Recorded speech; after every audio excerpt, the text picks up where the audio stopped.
नमस्कार, आप देख रहे हैं सुरागीलाल न्यूज चैनल का उत्तराखंड बुलेटिन और मैं हूं आपके साथ उनजुला फातिमा। नजर डालते हैं आज की फटाफट खबरों पर। गौ संरक्षण स्क्वाड टीम ने एक घर में छापेमार कार्रवाई कर प्रतिबंधित मांस किया बरामद, आरोपी फरार। रामनगर में नेशनल हाईवे पर टेम्पो और रोडवेज की हुई जबरदस्त भिड़ंत में टेम्पो सवार विकलांग एक व्यक्ति की हुई दर्दनाक मौत। हल्द्वानी और नैनीताल में भी नेशनल गेम्स के शुभारंभ पर रंगारंग आगाज।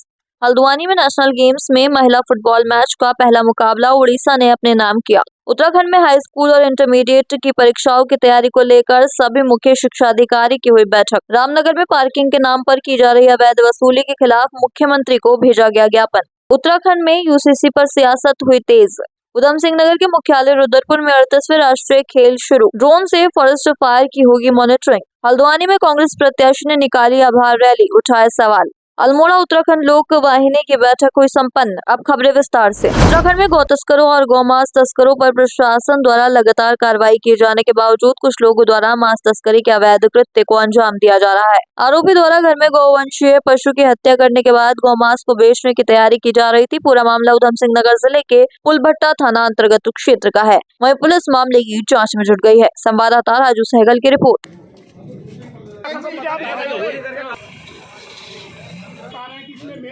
हमारी टीम गौवंश कुमाऊं रेंज की गौवंश की टीम इस क्षेत्र में गश्त में थी।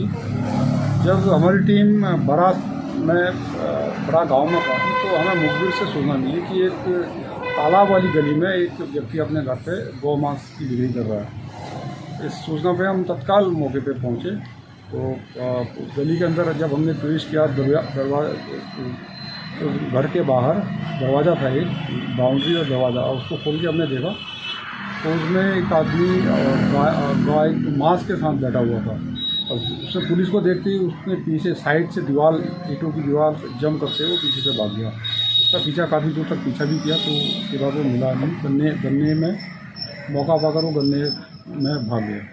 उसके बाद हम मौके पर आए, हमने देखा, परीक्षण किया उसका मौके पर, तो गाय का मांस था और उसकी हमने वो वजन कराया तो करीब 30 किलो मांस है।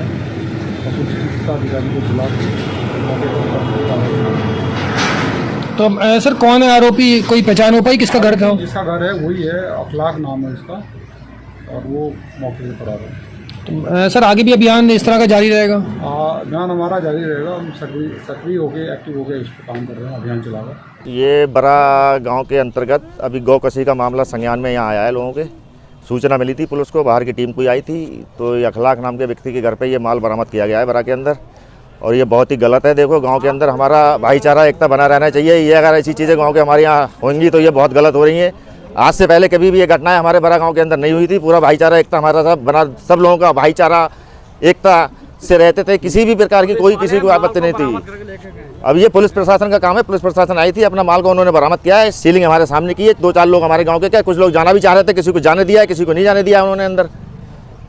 ये घटनाएं जो है ये जी नहीं, मौके पे अभी उनको कोई बरामद नहीं हुआ है। केवल अखलाक व्यक्ति के जिसका नाम आया वो भाग गया है। बाकी और 4-6 लोगों के नाम बताए जा रहे हैं। मुझे तो बताया नहीं है पुलिस वालों को कौन कौन नाम है, लेकिन उसको पुलिस अभी लेके नहीं गई है। पुलिस को हाथ नहीं आया, वो भाग गया है, घर पे है नहीं अभी पुलिस के साथ। तो देखिए, गाँव का माहौल खराब ना करें कृपया, कोई भी हो इसमें इनको सह ना दें। ऐसी हरकतें गांव के अंदर ये बर्दाश्त किसी भी कीमत पर नहीं करी जाएंगी। भाई साहब, ये बहुत ही गलत काम कर रहे हैं, ये बहुत ही गलत काम कर रहे हैं। इससे ज़्यादा निंदनीय कोई काम नहीं हो सकता है। हमें सूचना प्राप्त हुई थी तो हम अपनी टीम के साथ यहाँ जब पहुँचे तो पुलिस प्रशासन को हमने कोऑपरेट किया। जैसा जैसा उन्होंने बोला कि क्या कहते हैं अंदर हमें गौमांस प्राप्त हुआ है, हम उनके साथ लगातार उनके साथ कोऑपरेट कर रहे थे। अंदर जाने का मौका मिला, जब जाके देखा तो 2 से 3 गट्टों में वो गौमांस को रखा गया था, पैक कर दिया था उन लोगों ने। और हमारी कोशिश थी, हमने पुलिस को बराबर ये बात बोली कि अगर इस प्रकार का कृत्य जो हुआ है, अगर इसमें कठिन कार्रवाई नहीं की गई, बिल्कुल सख्त कार्रवाई नहीं की गई, तो हम इस पर अनशन पर भी बैठेंगे और कप्तान साहब से डायरेक्ट जाके इस बात पे मिलेंगे। क्योंकि इस प्रकार के व्यवहार से समाज में लोगों में आपसी दरारें आती हैं और किसी न किसी तरीके से होता है कि समाज में आपसी माहौल बहुत ज़्यादा खराब हो जाता है। और इस तरीके का माहौल खराब करने का जो कृत्य किया गया है, इससे हमारी भावनाएं बहुत आहत है। अगर हम प्रशासन से किसी प्रकार की कार्रवाई नहीं होगी तो इस पर हम एसएसपी कार्यालय पर धरने पर बैठेंगे। जय श्री राम, जय गौ माता। मैं मुकेश राठौर, गौ सेवा दल अध्यक्ष किच्छा से। और करीब थोड़ी देर पहले, 1 घंटे पहले सूचना प्राप्त हुई थी कि बरा में एक गौ कसी हुई है जिसमें गौ माता को काटा गया है। सूचना मिलने के उपरांत तत्काल में हमारी टीम यहाँ पहुँची और यहाँ आके देखा कि पुलिस प्रशासन की गाड़ियाँ पहुँच चुकी थी और उन्होंने 2-3 कट्टे गौ मांस बरामद किया है। और मेरा यही कहना है पुलिस प्रशासन से कि जो भी ये कृत्य किया है, जिसने भी ये घटना को अंजाम दिया है, गौ-कसी की है, उसके खिलाफ सख्त से सख्त कार्रवाई होनी चाहिए। और जो भी लोग इसमें इन्वॉल्व हैं वो सब साथ में जाने चाहिए। और ये नहीं लग रहा है कि हिंदू बहुत ज़्यादा ये तो देखो गाय को हम अपनी माता मानते हैं, माँ मानते हैं, और गौ माता का दिन दहाड़े यहाँ पे कत्ल किया गया है। और ये हमारी भावनाओं को बहुत ज़्यादा ठेस पहुँचाई है। समझ लो हमारी माँ काटी है, ये समझ लो, ऐसा हुआ है। हम बहुत आहत हैं और पुलिस प्रशासन से मैं निवेदन करता हूँ कि सख्त से सख्त, कड़ी से कड़ी कार्रवाई उक्त व्यक्ति के खिलाफ होनी चाहिए जो भी इन्वॉल्व है इसमें। अगर पुलिस प्रशासन इसमें कार्रवाई नहीं करता है तो हम आंदोलन करेंगे और ऊपर भी जाएंगे कप्तान तक। जय श्री राम। आपको बता दें, मंगलवार की शाम नेशनल हाईवे 309 रामनगर काशीपुर मार्ग पर ग्राम तेलीपुरा के समीप एक रोडवेज की बस एवं यात्री टेम्पो के बीच जबरदस्त भिड़ंत हो गई। भिड़ंत में टेम्पो चालक सहित 5 लोग गंभीर रूप से घायल हो गए। घायलों को तुरंत उपचार के लिए रामनगर के सरकारी अस्पताल लाया गया, जहां चिकित्सकों ने एक व्यक्ति को मृत घोषित कर दिया। घटना के बाद मृतक के परिजनों में कोहराम मचा हुआ है। संवाददाता राजीव अग्रवाल की रिपोर्ट। मेरा मोहम्मद फरीद नाम है, मैं भी ऑटो चालक हूँ। घटना ये सुनने में आया है कि ये राशन लेने आते थे रामनगर मोहम्मद शफीक, और सवारी वाले टेम्पो में जा रहे थे ये टांडे की ओर, और वहाँ पर रोडवेज से इनका एक्सीडेंट हुआ जिनकी डेथ हो गई है। घायल 2-3 लोग घायल भी हैं। उत्तराखंड में 38वें राष्ट्रीय खेलों का रंगारंग आगाज हो गया है। प्रधानमंत्री नरेंद्र मोदी ने देहरादून से 38वें राष्ट्रीय खेलों की शुरुआत की। इस दौरान हल्द्वानी में ठंडी सड़क पर और नैनीताल में लाइव शो और LED वॉल के माध्यम से राष्ट्रीय खेलों के शुभारंभ पर लोगों को जोड़ा गया। संवाददाता दीपक अधिकारी की रिपोर्ट। किस तरह से देखते हैं और किस तरह के हल्द्वानी में इवेंट्स हमारे जारी रहेंगे? आम जनमानस को राष्ट्रीय खेलों से जोड़ने के लिए आज हम लोगों ने ये आयोजन किया था। इसमें हल्द्वानी शहर में और नैनीताल शहर में कई सारी जगह पे स्क्रीन्स लगाए गए थे, जिससे आम जनता उद्घाटन समारोह को जोड़ सके। और खेल के प्रति जैसे माननीय प्रधानमंत्री ने किया कि फिट इंडिया को जागरूक करने के लिए इस तरह का आयोजन किया गया है और आम जनता खेलों से जुड़े, इसकी व्यवस्था की। देखिए, ये हमारे उत्तराखंड राज्य के लिए बड़े सौभाग्य का विषय है कि हम 38वें राष्ट्रीय खेलों का आयोजन कर रहे हैं, और उससे बड़ी बात है कि उसमें प्रधानमंत्री जी के नेतृत्व में उसका उद्घाटन हुआ। माननीय मुख्यमंत्री जी के नेतृत्व में ये जो खेल हो रहे हैं, इसके लिए पूरा प्रदेश उनको धन्यवाद कर रहा है, बधाई दे रहा है। और ये खेल के लिए जो प्रधानमंत्री जी ने अभी आह्वान किया है, और साथ में उन्होंने अपने स्वास्थ्य के लिए और सफाई के लिए जो आह्वान किया है, वो हमारे लिए एक मार्गदर्शक है। और मैं समझता हूँ कि उत्तराखंड के खेल उत्तराखंड के युवाओं के लिए तो एक बहुत ही अच्छी प्रेरणा के लिए होगा, ताकि वो अपना भविष्य संवार सकें और इससे युवाओं में एक नया संचार होगा। मैं सबको शुभकामनाएं देता हूँ और आदरणीय प्रधानमंत्री जी को बहुत बहुत धन्यवाद करता हूँ कि उन्होंने यहाँ आकर हमारा मार्गदर्शन किया, और मुख्यमंत्री जी को धन्यवाद देता हूँ कि उन्होंने बहुत बड़े आयोजन का आज नेतृत्व। 38वें राष्ट्रीय खेलों की शुरुआत हो चुकी है। प्रधानमंत्री नरेंद्र मोदी ने मंगलवार को देहरादून से राष्ट्रीय खेलों का शुभारंभ किया। हल्द्वानी के महिला स्टेडियम में महिला फुटबॉल टीम का पहला मैच हरियाणा और उड़ीसा के बीच खेला जा रहा है। पहले हाफ में उड़ीसा के 2 गोल किए, वहीं हरियाणा की टीम ने 1 गोल किया। उड़ीसा के लिए पहला गोल 10 नंबर जर्सी जॉक्सा ने किया, दूसरा 9 नंबर जर्सी मनीषा ने किया। वहीं हरियाणा का भी खाता 10:45 पर खुला। संवाददाता दीपक अधिकारी की report. I am from Odisha. आज हम लोग का हरियाणा के साथ मैच था, 2-1 से विन किए। अच्छा, तो फैसिलिटी किस तरह की यहाँ की ग्राउंड की और स्पोर्ट्स जो फैसिलिटी है बहुत अच्छा है, ग्राउंड भी बहुत अच्छा है, खाना पीना रहना सब अच्छा है। हम लोग इधर फर्स्ट टाइम आए हैं तो सब कुछ अच्छा है। उत्तराखंड कैसा लगा आपको? उत्तराखंड में कैसा लग रहा है? बहुत अच्छा लग रहा है। मतलब आगे किस तरह की तैयारी है आप लोगों की? आगे की तैयारी क्या, अभी तो प्रैक्टिस नहीं किया है, हम लोग साथ में कुछ दिन बस प्रैक्टिस किए हैं, देखते हैं आगे क्या होता है। उम्मीद तो है कि पिछले साल की तरह इस साल भी चैंपियन होके जाएंगे। उत्तराखंड का सबको नमस्ते। मुझे बहुत अच्छा लगा, बहुत एंजॉय किया, और ये फास्ट टूर्नामेंट था तो पहला विन बहुत इम्पोर्टेंट था। हम लोग का टीम ने बहुत अच्छा तरीके से गेम खेला, सपोर्ट ईच अदर किया, और मेरा टीम ने मुझे अच्छा पास किया, इसलिए मैंने अच्छा गोल किया। तो पहला गोल मेरा टीम को डेडिकेट करना। फर्स्ट हाफ में गोल मार दिया, तो कैसे रणनीति स्ट्रेटजी जैसे हम लोग का गेम प्लान हुआ था ऐसे ही हुआ, तो अच्छा लगा। क्या उम्मीद आगे के मैचों के लिए?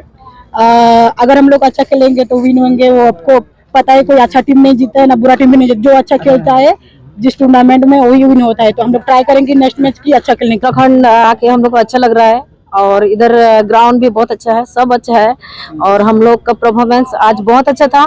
हम लोग आगे भी अच्छा करेंगे, हम लोग का बच्चे लोग, और हम लोग के बच्चे लोग के ऊपर बहुत विश्वास है कि हम लोग इस बार भी लास्ट ईयर चैंपियन हुए थे, इस बार भी चैंपियन होके जाएंगे। आज किसके साथ मैच था और कितना स्कोर हुआ, किस तरह से किस खिलाड़ी ने गोल किया आपकी तरफ? हाँ, हरियाणा के साथ मैच था, 2-1 में हम लोग लीड किया है। 1 गोल प्यारी खाका कैप्टन 10 नंबर और 9 नंबर जर्सी मनीषा नाइक ने गोल किया है। यहाँ का कैसा लग रहा है उत्तराखंड में? अच्छा लग रहा है, बहुत अच्छा। व्यवस्थाएं कैसी हैं? ठीक है सब। ये 10 नंबर जर्सी आपकी 38वें राष्ट्रीय खेल जो उत्तराखंड में आयोजित हो रहे हैं, ये अपने आप में बहुत ही उपलब्धि है उत्तराखंड सरकार के लिए, उत्तराखंड की जनता के लिए, उत्तराखंड के खिलाड़ियों के लिए। ये बहुत ही सुनहरा अवसर है उनको नई प्रतिभाओं को देखने का और अपने खेल में निखार लाने का। और सरकार ने काफ़ी कोशिश की है इंफ्रास्ट्रक्चर बनाने की और बड़े अच्छे यहाँ पर जो है आधुनिक सुविधाओं से युक्त ये स्टेडियम बन चुके हैं, जहाँ पर राष्ट्रीय खेल उत्तराखंड में इस समय आयोजित हो रहे हैं। अधिकतर खेल देहरादून में हैं और 7 खेल यहाँ हल्द्वानी में हो रहे हैं। और आपने देखा होगा हल्द्वानी में आप हैं, इस समय शानदार फुटबॉल मैच हो रहा है और 2 टीमें खेल रही हैं, उड़ीसा और हरियाणा। तो हमारे यहाँ के खिलाड़ियों को इससे बहुत ही प्रेरणा मिलेगी। मैं वैसे बेसिकली बॉक्सिंग कोच रहा हूँ यहाँ 1990 से 1990 से लेकर 1995 तक मैं यहाँ बॉक्सिंग कोच रहा हूँ। मेरा नाम है देवेंद्र चंद्र भट्ट।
उत्तराखंड विद्यालय शिक्षा परिषद की वर्ष 2025 में होने वाली हाई स्कूल और इंटरमीडिएट बोर्ड की परीक्षाओं की तैयारी को लेकर एक बैठक बुधवार को बोर्ड सभागार में आयोजित की गई। बोर्ड के सचिव विनोद प्रसाद सिमल्टी ने जानकारी देते हुए बताया कि प्रदेश के अंतर्गत उत्तराखंड बोर्ड की परीक्षा 21 फरवरी से शुरू होकर 11 मार्च तक होंगी। इस वर्ष हाई स्कूल एवं इंटरमीडिएट में 2,23,387 परीक्षार्थी परीक्षा में शामिल होंगे। संवाददाता राजीव अग्रवाल की रिपोर्ट। आज परिषद मुख्यालय के सभागार में उत्तराखंड के 13 जनपदों के मुख्य शिक्षा अधिकारियों के साथ में और मंडलीय अधिकारियों के साथ में जनपदों के संकलन केंद्र के उप नियंत्रकों के साथ में परीक्षा पूर्व एक गोष्ठी का आयोजन यहाँ पर हो रहा है, जिसमें वर्ष 2025 की परीक्षाओं के संचालन के संबंध में आवश्यक दिशा निर्देश उनको दिए जा रहे हैं। इस समय इस वर्ष हमारे हाई स्कूल और इंटरमीडिएट मिलाकर के 2,23,387 परीक्षार्थी पंजीकृत हैं। इसके लिए 1245 परीक्षा केंद्रों का निर्धारण किया गया है। इनमें 39 केंद्र हमारे जो हैं एकल केंद्र हैं और 165 केंद्र हमारे संवेदनशील हैं।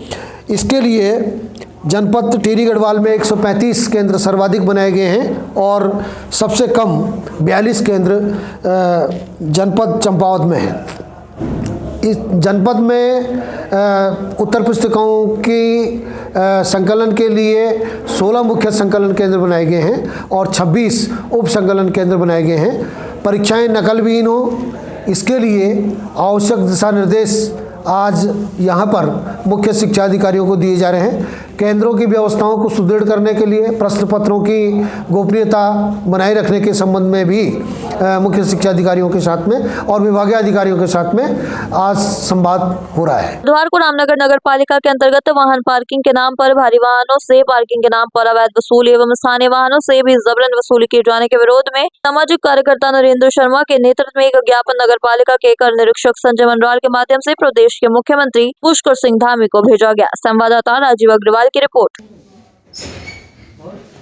देखिए, हमने पब्लिक से चुनावी वादा किया था कि अगर नगर पालिका में वो हमको जो है अध्यक्ष पद पर बैठाएगी तो हम जो है नगर पालिका में जो प्रवेश शुल्क है और जो भारी वाहनों से प्रवेश शुल्क लिया जाता है उसको निरस्त कराएंगे।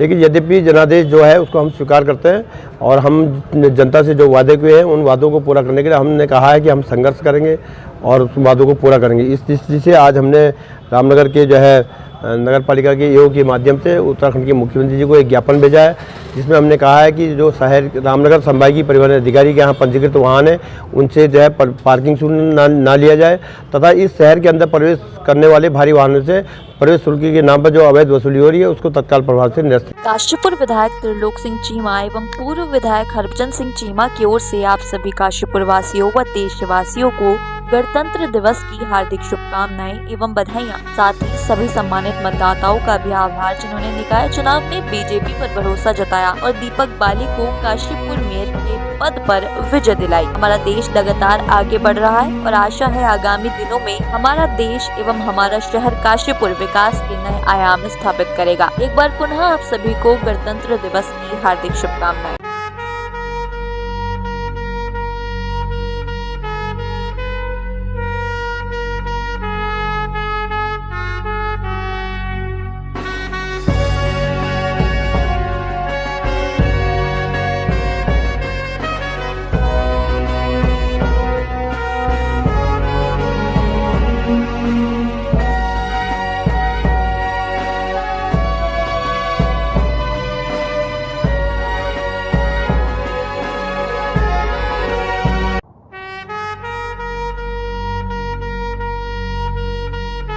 नमस्कार, मैं पुष्कर सिंह बिष्ट, पार्षद नगर निगम काशीपुर, वार्ड नंबर 17। मैं काशीपुर के समस्त देवतुल्य जनता को गणतंत्र दिवस की हार्दिक बधाई शुभकामनाएं देता हूं और साथ ही अभी मैं नव निर्वाचित वार्ड नंबर 17 का पार्षद बना हूं। मैं वार्ड नंबर 17 की समस्त देवतुल्य जनता को बधाई और शुभकामनाएं देता हूं कि जिस तरीके से आपने मेरे पे आशा और विश्वास जताया है, मैं आने वाले विगत 5 वर्षों में आपकी उम्मीदों पर खरा उतरूंगा और ये 5 वर्ष में विकास कार्य के रूप में मैं करूंगा। बहुत बहुत धन्यवाद। प्रदेश के मुख्यमंत्री पुष्कर सिंह धामी ने उत्तराखंड में समान नागरिक संहिता यानी कि यूसीसी लागू कर दिया है। यूसीसी लागू करने वाला उत्तराखंड देश का पहला राज्य बन गया है। यूसीसी पर सियासत गर्म हो गई है। कई लोग व विपक्षी दल यूसीसी का विरोध कर रहे हैं। लोहाघाट में पूर्व कांग्रेस प्रदेश उपाध्यक्ष भागीरथ भट्ट ने यूसीसी बिल का विरोध करते हुए कहा कि इस बिल का प्रदेश की जनता को कोई फायदा नहीं है। इस बिल से ना तो किसी को रोजगार मिलना है और ना ही प्रदेश का विकास होना है। उन्होंने कहा बिल में सबसे बड़ा आपत्तिजनक विषय लिव इन रिलेशनशिप है। संवाददाता लक्ष्मण बिष्ट की रिपोर्ट।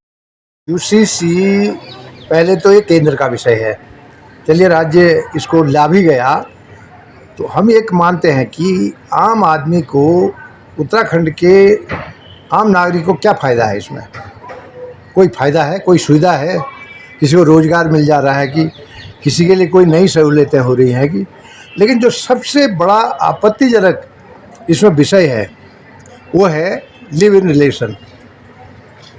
सरकार लव जिहाद के खिलाफ रोज़ बोलती है, लव जिहाद, लैंड जिहाद, थूक जिहाद, लेकिन आज इस कानून के माध्यम से सरकार ने लव जिहाद को कानूनी मान्यता दे दी है।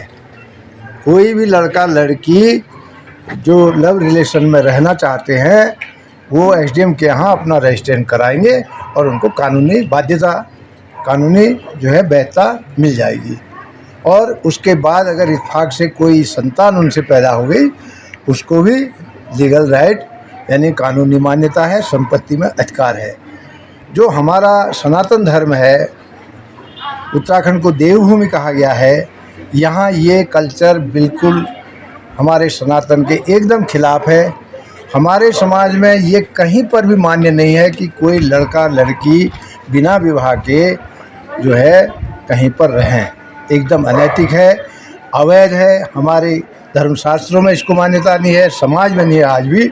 लेकिन ये सरकार पता नहीं इसको किसने ऐसा दिया है, इसने इसको मान्यता दे दी है। इसका एक बहुत बड़ा हम लोग विरोध कर रहे हैं। जनता को भी इसमें सोचना चाहिए, कम से कम इस चीज़ को हटाना चाहिए।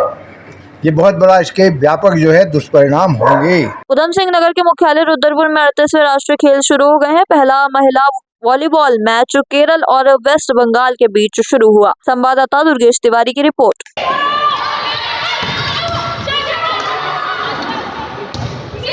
15 फरवरी से उत्तराखंड में फायर सीजन शुरू हो रहा है, लिहाजा इसकी तैयारी जंगलात विभाग ने शुरू कर दी है। इस फायर सीजन में राजाजी टाइगर रिजर्व ड्रोन कैमरे से पूरे एरिया की निगरानी करेगा ताकि जंगल में आग की जानकारी तुरंत मिल सके। इसको लेकर राजाजी में ट्रायल शुरू हो गया है। राजाजी के उप निदेशक मातिम यादव ने बताया कि राजाजी के पास अलग अलग जोन में 8 ड्रोन है, जिसके माध्यम से फायर सीजन में जंगल की निगरानी की जाएगी। संवाददाता सुनील राज की रिपोर्ट।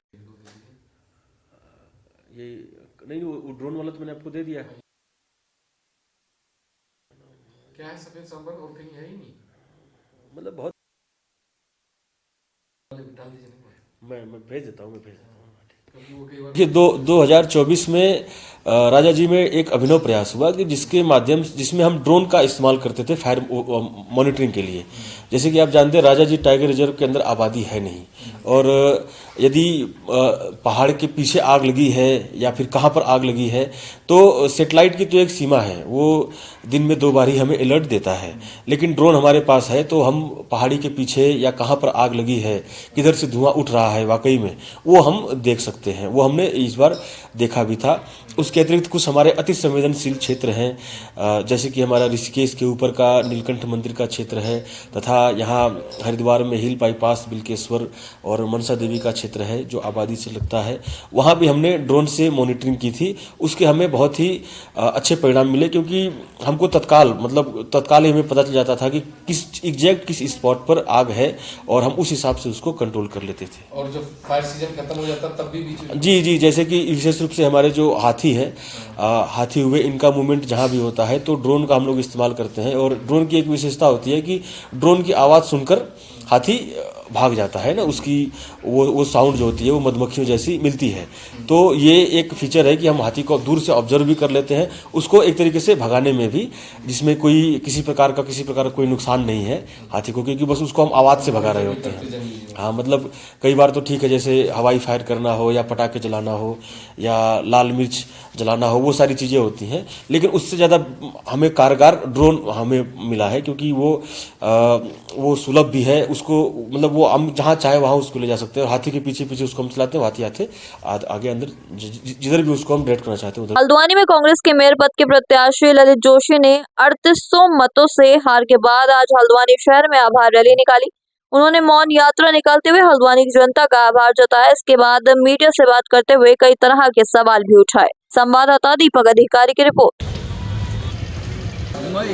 धन्यवाद इस हल्द्वानी की जनता को, और साथ ही साथ उन लोगों के लिए भी जो है ये आगे के लिए सबक है, जो लोग सोच रहे हों कि लोकतंत्र को ऐसे ही हाथों में लेते रहेंगे हैं और जो चाहें वो करते रहेंगे, उनके लिए भी एक सबक है। हल्द्वानी की जनता को उठना पड़ेगा।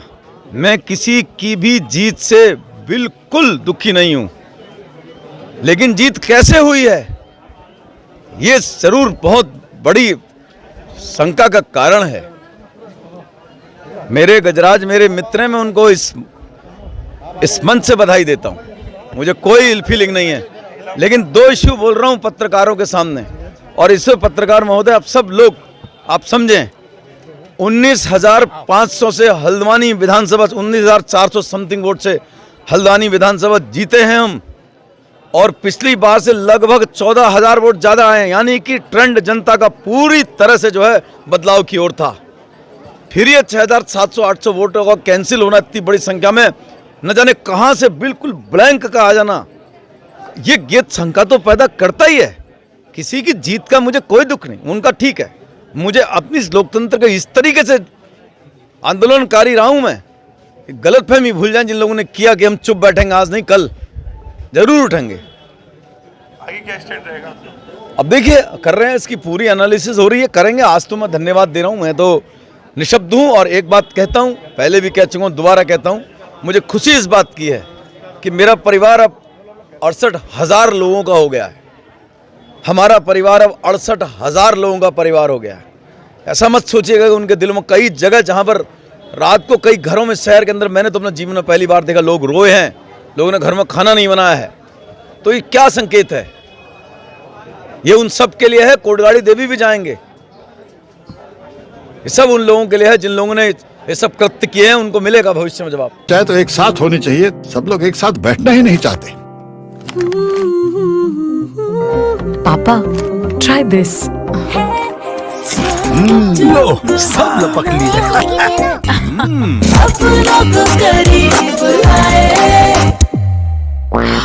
ये क्या हाल कर दिया है रूम का? बस कल से चाय कल से चाय मेरे रूम में। देवर पान नमकीन।